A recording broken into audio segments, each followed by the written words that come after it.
Hi everyone, I'm Miko. I'm from Generation 1 Migrant Association, a migrant charity organization based here in Melbourne. Gen 1, along with Australian Multicultural Communities United, or AMCCU, and Aussie Malaysian TV, we are observing Ramadan with special digital events. We are having virtual house visits. We will visit the homes of Muslims living in Australia. They will talk to us about their Ramadan experiences. We thank the Department of Multicultural Affairs in Victoria for making this event possible. Our guests today are Alia Sultana and Elyas Mohseni, Melbourne-based professionals who are based here in Melbourne. And here they are now. Assalamu alaikum. Walaikum assalam. Thank you, Elyas, and thank you, Alia, for being here today. Is my pronunciation correct, Elyas and Alia? That's very good. Thank you. Mine is not working. No, you're perfect, Alia. We can see you and we can hear you. But I can't see you. Hello? But we can see you, Alia. That's okay. We can just guide you as we go. But you look great. We can see you and you can see your background and you can see your home. Thank you again for granting us access to your homes and for talking to us today. Why don't we start with Elyas? Elyas, why don't you tell us about yourself? Are we going with her? Myself? Sorry, I didn't hear that. Elyas, you can go ahead. Yes. Great. So, assalamu alaikum to the viewers and everyone else watching. Thank you for giving me the opportunity to discuss what Ramadan means to myself. So, I'm a father of two, and I'm a health professional. I'm a doctor of chiropractic here in Melbourne. I like playing some sports and doing a bit of weight training, and I enjoy working on town. That's interesting, Elyas. Thanks for sharing. How about you, Alia? Why don't you tell us about yourself? Assalamu alaikum. Hi everyone. My name is Alia Sultana and I am Hazara from Quetta, Pakistan.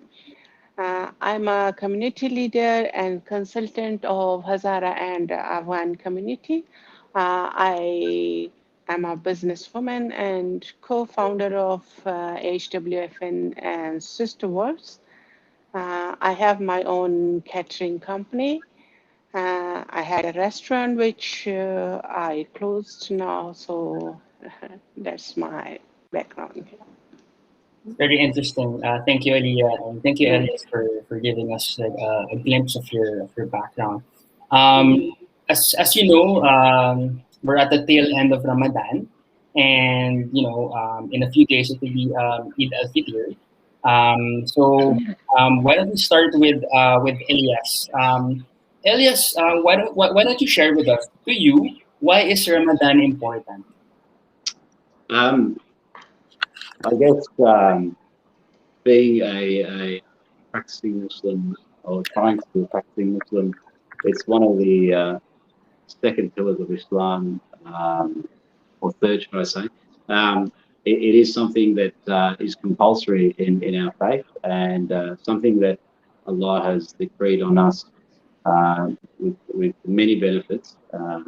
If only people knew. So I think growing up and trying to learn as much as why we do the fasting and why we observe the fast, I think I've come to understand that it teaches you a lot about how you can apply the fast or abstaining from things in your normal day life, and I think it's definitely developed many benefits for myself throughout the years, and I have sort of held on to them really well, and I think it definitely changes you as a person, and really reconnects you with the Creator, and I guess humbles a person down to how you should be as a human being amongst other brothers and sisters.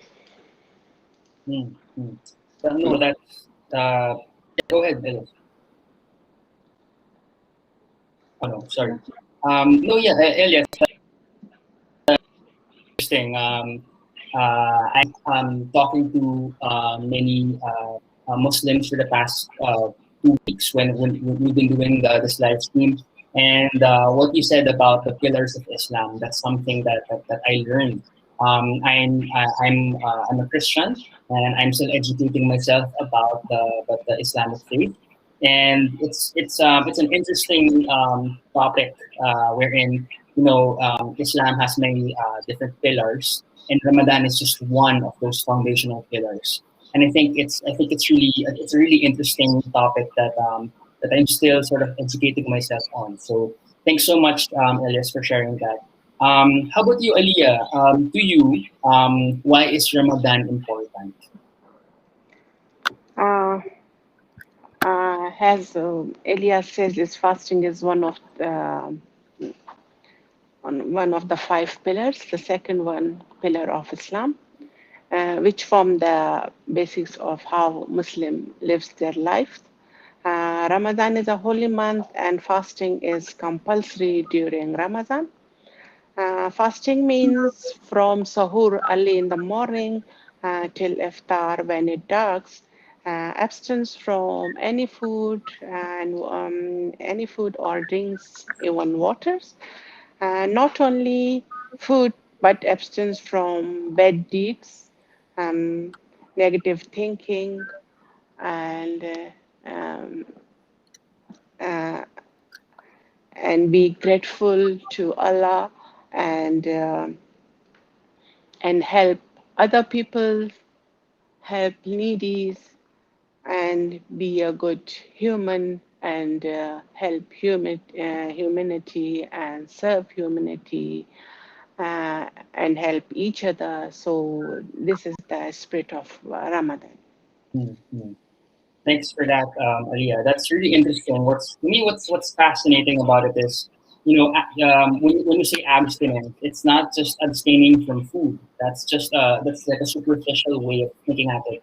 It's really more of abstinence from from many other things, from temptation. It's more of like a cleansing of the person.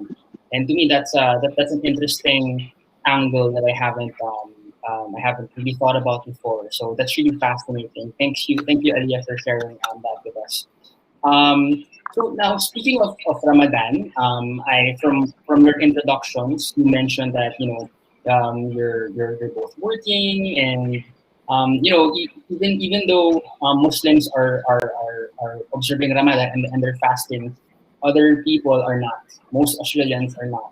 So could you, maybe Elias, to start with you, could you talk us through a typical day during Ramadan? Yeah, absolutely. I guess I always enjoy waking up in Sahur. So my parents live together with myself and my wife and kids. So we enjoy getting up 4:30 a.m. And I'd have to be honest here. My mother gets up earlier than all of us, and so she's the one who will prepare everything. We try and get up early to help her, but she's always up first. So we definitely enjoy sitting down and having conversation. I think it's a different conversation during that time of the early morning. Um, and just I guess catching up on what we're going to do for the rest of the day. So we'll have a small sort of breakfast meal and definitely hydrate ourselves and then wait for the prayer. And once the prayer is done, maybe read a bit of Quran.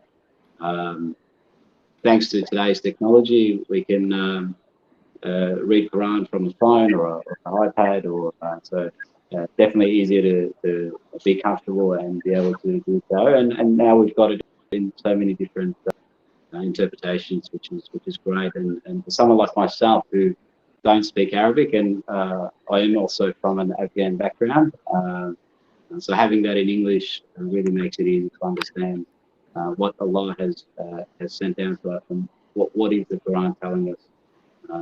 And so that's great. And so I guess some days I'll maybe have a few hours of nap. Some days stay awake and then go to work. So work is very close to home. I'm fortunate.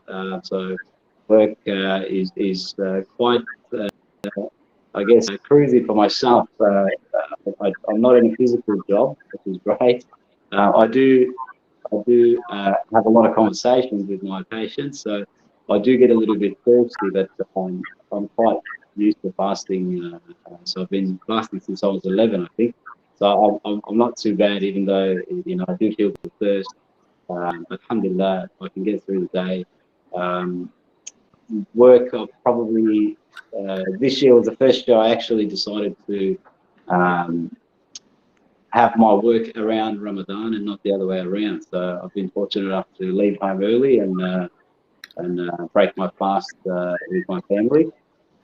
Having said that, I usually, depending on the day, I do come back to work maybe 7 o'clock, 7:30 after the prayers are done, and work for a bit. So it just depends on the day. It is a bit hard running your own practice, but alhamdulillah, we've gone through it, and a lot of my clients are very understanding, and I do feel the essence of fasting during this month. I am a little bit spiritual. Uh, I guess it is the month of spirituality, so I do like to engage in conversation with patients if the topic comes up, and open up about fasting and Ramadan because I do get asked, and it's been great to be able to discuss while we fast, and great to share it. So, that's pretty much the day for myself. Yeah. No, that's really interesting, Elias. I like what you said about during this period you engage in like a spiritual conversation with your patients. Sorry, I did I hear that you're a chiropractor? I'm a sports chiropractor. Yes. Yeah. Yes, yes. So apart from doing your work, helping your patients, you get to slip in the spiritual conversation, it's interesting. I think in this period, with this collective consciousness, and when there are many people celebrating Ramadan, it's a conversation starter, and I think it's yeah. It's interesting how you went through your day. So there is that balance, So waking up early in the morning, spending time with family, reading the Quran, going to prayer, and then going to work, and then going back, and then sort of like then you break your fast. It's a good balance between.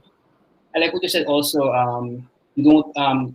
It's you're not really balancing Ramadan with the work. It's more like it's Ramadan, and you just happen to have both, which I Yeah. think, yeah, I think it's really interesting. Thanks, Elias, for sharing that with us. It's fascinating. The day in the life of a doctor going through Ramadan. Um, how about you, Alia? Can you take us through a typical day for you during Ramadan? During Ramadan, my daily routine fasting starts around 5:30 or 5. Uh, so I wake up as a mom. Oh, as so I wake up an hour before, like 4:15 a.m. Start preparing morning meal and breakfast for all family. I used to make prioritize a flat bread or naan or omelette or frying egg or sometime curries or uh, tea, fresh juices, and especially yogurt, because the yogurt is very good to avoid when you need water and you become thirsty. So yogurt is very good for that. Mm, so we sit together uh, and we have our meals. And after that, cleaning kitchen and dishes. So I I take wudu for Fajr prayers. After prayers, I recite Quran, uh, and then take a little bit nap, and then I wake up about 8 or 8:30 and doing my routine jobs, cleaning, Um, uh, and sometimes I have meetings or workshops, and 2 days I'm working from homes. So when I finish my all these jobs, so I pray, so I pray, and then usually go for groceries, and then start preparing my iftar dinner. Usually 2 or 3 dishes and some snacks and fresh juices. I like to be healthy, but the family, someone like this, some this, they like spicy, someone like fried. So make 3 and 4 dishes according to all the family. So at iftar, we open mm, our fasting or break our fasting with dates, which is a sunnah. Sunnah is an action which our holy prophet do, and we like to follow him. And dates are very good, and it gives energy, and it increase the you know blood sugar level. So uh, and then we eat like snakes, and after that we pray, and like at night, after having dinner, sitting, talking, uh, sharing our my daughter.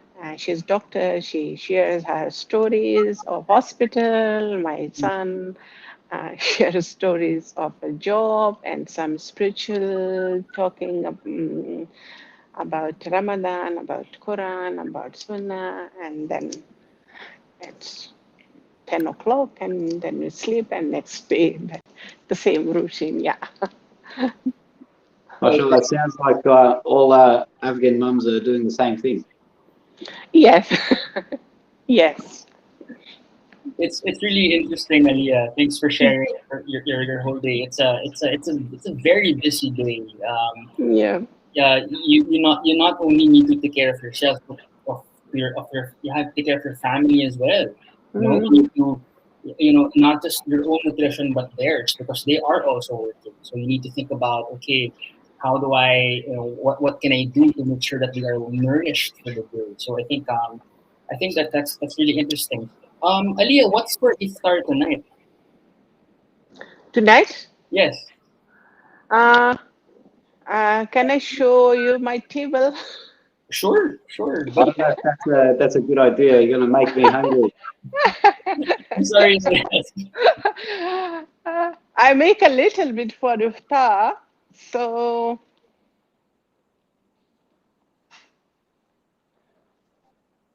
That looks like cherry juice, or is that pomegranate? yeah. Oh wow. So is that fruit salad?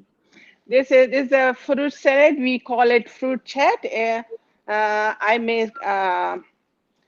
mix a little bit salt, sugar, and lemon juice, and some spicy. They like we like spice and fruit as well. So Mm. this is dates, and Mm. I make some pakoras. Pakoras make with chickpeas That, powder, that's my onion, and favorite. some spice. I Yeah. love pakora. Yes. Yeah, pakoda. So with pakoda is a tomato ketchup and yogurt, and I make some zarda, and is a jami shirin, a red um, drink. It's Mm. very delicious, yummy, and I make chai. Chai. You made chai. Yeah, Yes. chai. Yeah. Because I used to break my fast with chai. It get it's my habit, and it's good for health too. To first to drink warm thing. Mm. Yeah. So that's my preparation for iftar. Mm. But I didn't make the dinner for night. After this, I That's will. Yeah. okay. That's okay. Thank you, Alia, for sharing that. Yeah. That spread is really good. My Yeah. apologies. My apologies, Elias, for making me feel hungry. I'm sorry No, about Uh, that's okay. I enjoy sorry. Sorry, I Elyas. enjoy thinking about what I'm going to have for iftar, so So, I don't sorry, mind. Elyas. Sorry, Elyas, for that. No, You, that looks you, great. That looks great. you Bit, can bit, you can come and join me at iftar, thank you very much. I would love to. That looks and really you good. too. Thank you. I You hope I both can come. come. I can come to Alia. Thank you. Thanks for that. Yeah, Um, someday come, and I will make biryani for you all. Because Fantastic. I have my catering company, so, and I have a YouTube channel oh in which wow. in which I share my recipes. Yes. Yes. That's I, Yeah. I, I don't know if you should be giving away the secret of how we make our food. Yeah. Yeah, sure. that's I, the. Yes. Go ahead, Elias. I was going to say that's good. At least the future generations will know how to cook the good food. Yeah. Yeah. So, Absolutely. so you can visit my YouTube channel. It's Alia Sultana's Lifestyle, and I share my traditional recipes, and it's very good, and people like it because I had my catering business and restaurant. So the people, they used to ask me the recipes. So that's why I start my YouTube channel. Mm. So Great idea. so Of yeah. course. Yes. What we can do, we can share your channel. Yeah. Yeah, I need subscription. I need your support. So yeah. Yes, of course. Our pleasure. Our pleasure. Thank you, Alia, for sharing your iftar spread. That looks really good. How about you, Elias? Do you remember what you had for Yeah, iftar last night?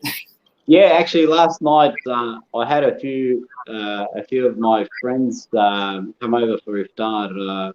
The plan was to have a nice big gathering, but with work it's a bit hard to plan things. But I did have quite a number of a few friends come over who have all different faiths, and we all sat down and enjoyed a very very good meal. Let's put it that way. I'm not sure if you've ever been to an Afghani restaurant, so I guess because of the special occasion, my mum and my wife went above and beyond, and they sort of cooked everything we normally have at an Afghani wedding. So there was eggplant, there was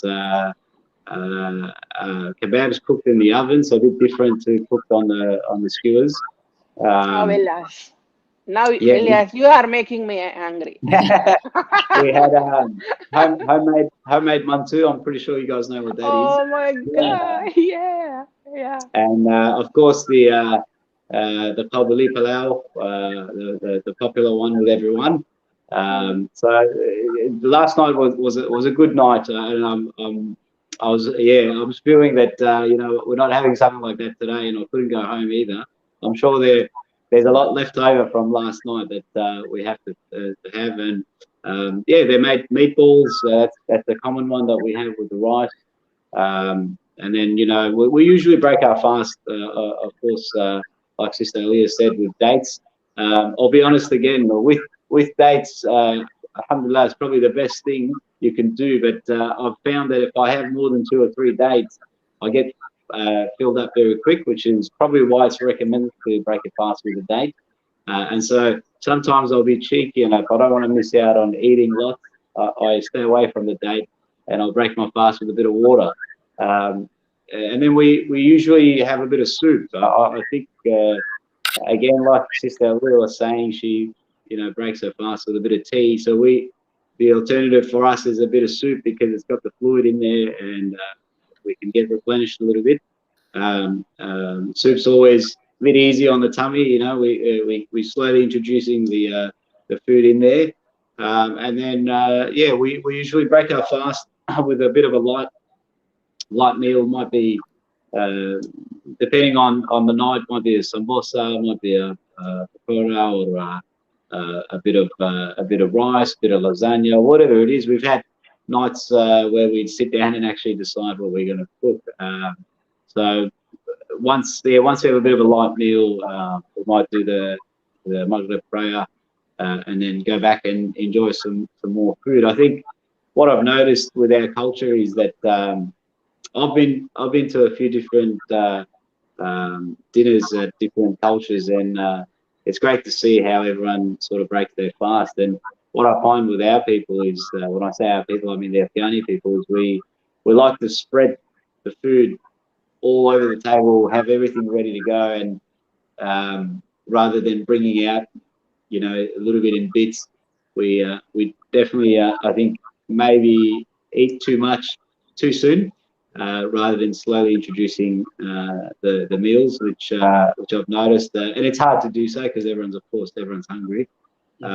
But I like the idea of having a small meal, doing the prayer, having a break, and then having another meal. But yeah, I guess that's a special night. Other nights, there's leftovers. You know, you warm up some leftovers, and again, having my wife and mum at home, they always cook next to the leftover, so there's always leftover for the next night. You can never catch up. Yeah, rice is probably one of the main dishes, as I'm sure everyone knows that one. And then usually some side dish with that. We try to incorporate a lot of seafood this time because I do think we consume a lot of meat. I do think we overeat more than what we're required. I've noticed that as well. We all do it. It's very hard not to, but I think it might defeat the whole purpose of actually fasting. And it's something that we're trying to move away from, but it is so hard to do so, especially if you're invited somewhere or you've got people over. You want to be hospitable and give them, you know, a good experience and a joyful sort of dinner. But at the same token, you don't want to be overfilling yourself and then straining your body again. So it's very hard to balance out, and I guess that's the essence of fasting. You know, it's not just fast all day and then break a fast and go crazy and eat whatever you want, sort of thing. I think it is something that we should continue on whilst we're not fasting, and throughout the months of the year that we're not fasting, to sort of keep in mind that our body doesn't require so much energy and we shouldn't be overeating. You know, I think that's one of the good things that fasting teaches us. Sounds good, Elyas. I agree with you. You know, I've talked to a few people, and they also share the same sentiment. Where after a whole day of fasting, some people might feel that they are entitled to gorge themselves, which should not be the case. You still need to have that good balance, because you know your body has a limit to what it can take. But it's interesting that, you know, hearing both of your your stories about what you have. You know, it's a good balance of different, you know, food groups. You have your proteins and your carbohydrates and your good fats, which I think, you know, these are the good food that we need to consume to nourish and, you know, replenish ourselves after 12, 13, 14 hours of fasting. So I think yeah, sounds good. Thanks, Elyas, for sharing. I just wanted to switch gears and ask another question to Alia first. How do you mentally prepare for Ramadan? For me? Yes, Alia. Yes, we are always prepared for Ramadan because it's only 1 month in the whole year. So before Ramadan, I try to make everything like the food which I can freeze in the freezer. So I try to prepare all that foods and freeze them before Ramadan. And yes, I try to be organized before Ramadan. So that's it. Mm, mm. Mm. Interesting. Thank you, Alia. How about you, Elias? How do you mentally prepare for Ramadan? Mentally, I guess, trying to, consciously be aware that it is a spiritual month, and we need to be on the ball with our behavior and how we conduct ourselves as a Muslim, as a human. So I guess just a bit of self-awareness that this is the month where we can sort of re-energize our spirituality again, and sort of reconnect with what it means to be a Muslim, and sort of engage back into the practices that a Muslim should be doing throughout the day or throughout the community. So I guess,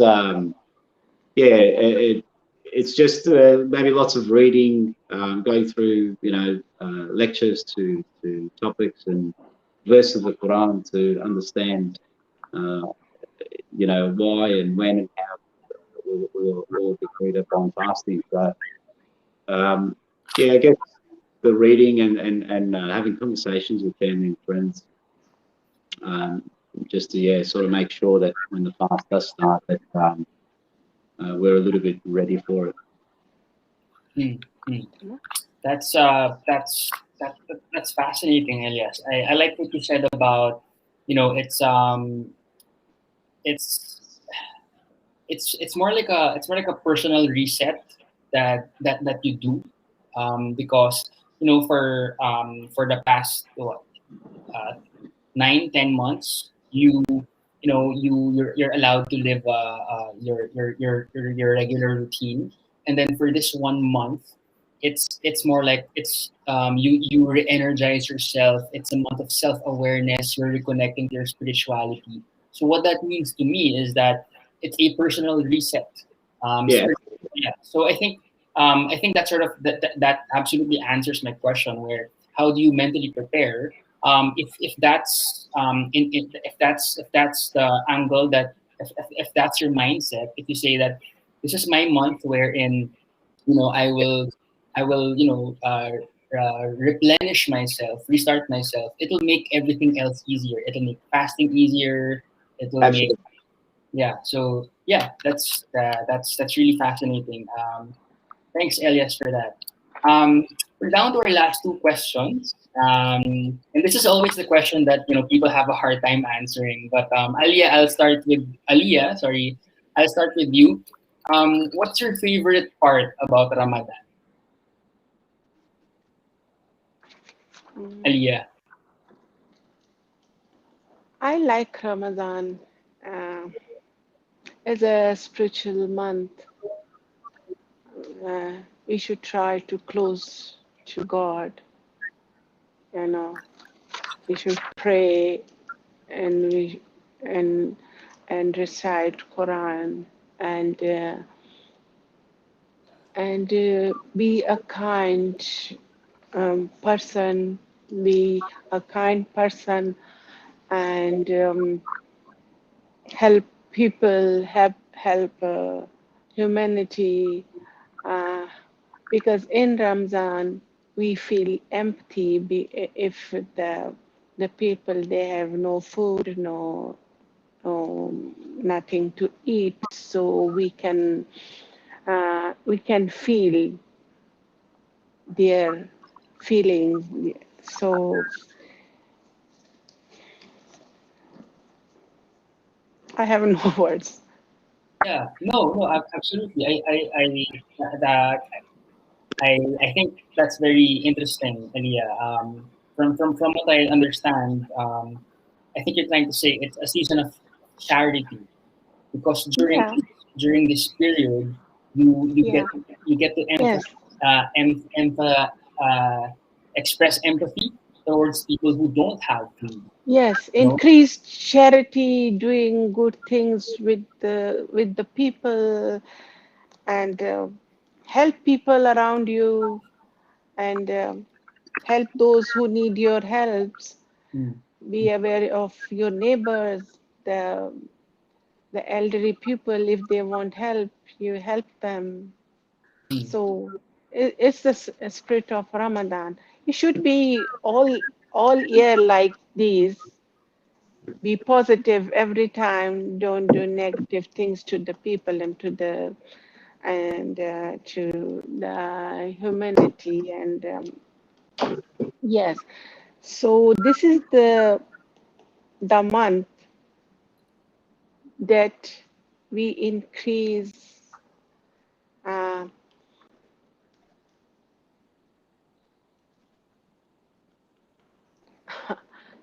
I forgot to say.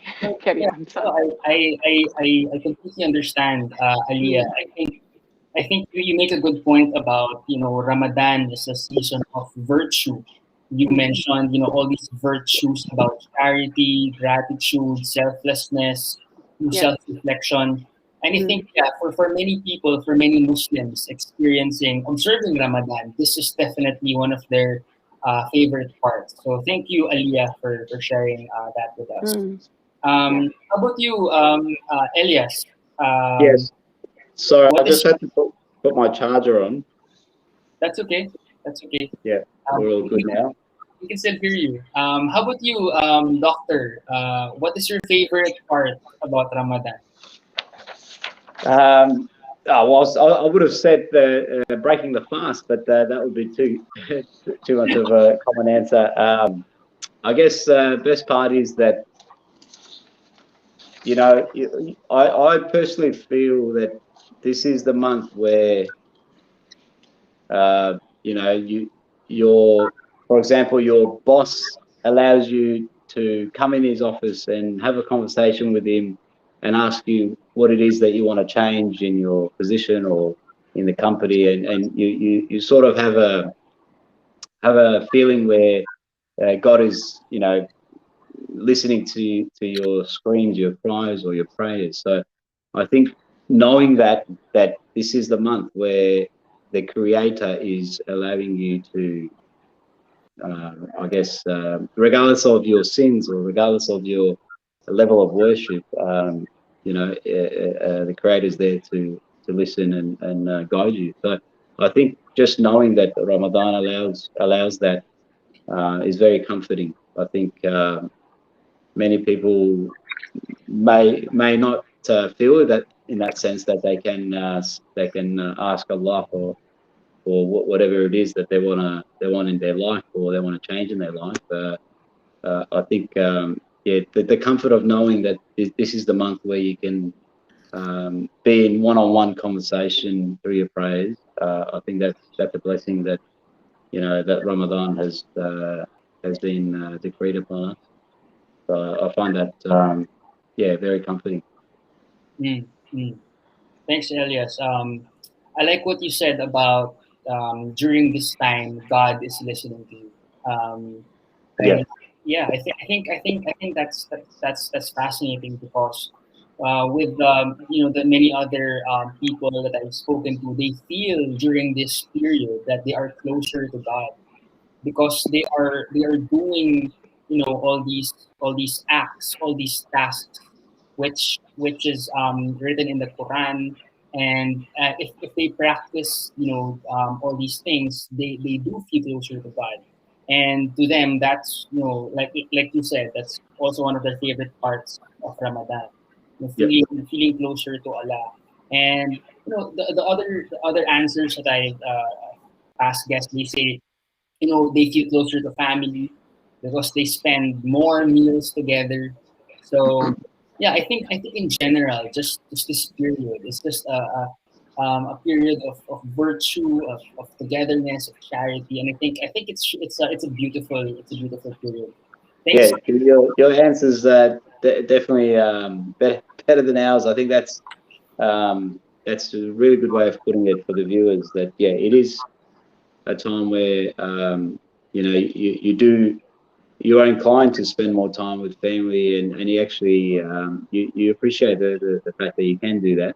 And it is because of Ramadan that you do that. You know, in a sense, when it's not Ramadan, we sort of tend to deviate away from you know, having that time to give to the family because we sort of get caught up with our life. And bringing that balance back is crucial, and I think that's definitely important.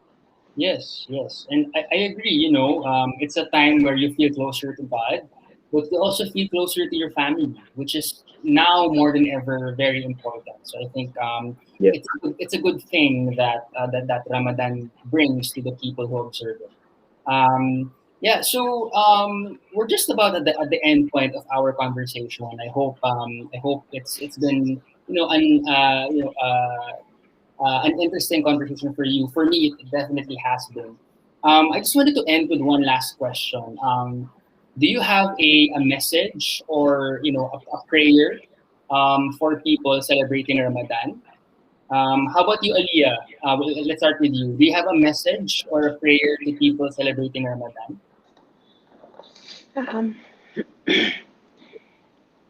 yes, Ramadan and fasting is not only to fast, to remain hungry and thirsty, but to abstain from bad deeds like gossipings and bad things and bad things doing for other.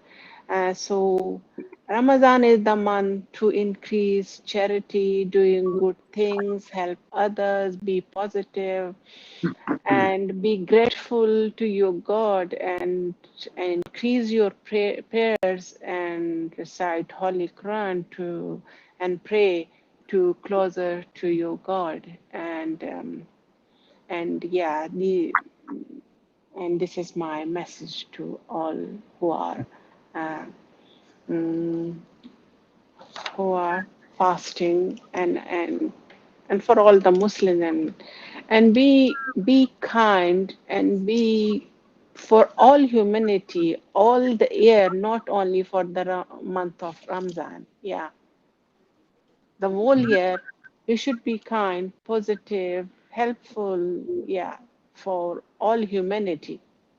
Yeah, that's my message. Mm-hmm. Thank you. Thank you, Alia. Thank you for thank you for reminding us about those. I think those are those are important characteristics that human characteristics that people have, but people tend to forget.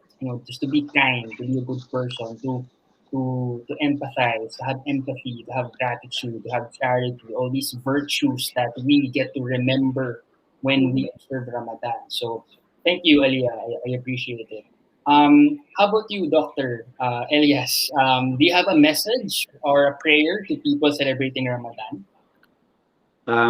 If I could pass on a message, I guess it would be to encourage people to engage in healthy conversation with non-Muslims or Muslims regarding Ramadan, regarding the Quran. As we know, the Quran is um, a way of life. It is for mankind. It's not for Muslims. It's for everyone. And during the month of Ramadan, the Quran was revealed, and we should use it as guidance. And I think if we can, first of all, educate ourselves with our deen, with our religion, and secondly, be able to conversate what it means to follow this way of life, and why we think this way of life is a perfect way of life if followed properly. This could change people's life.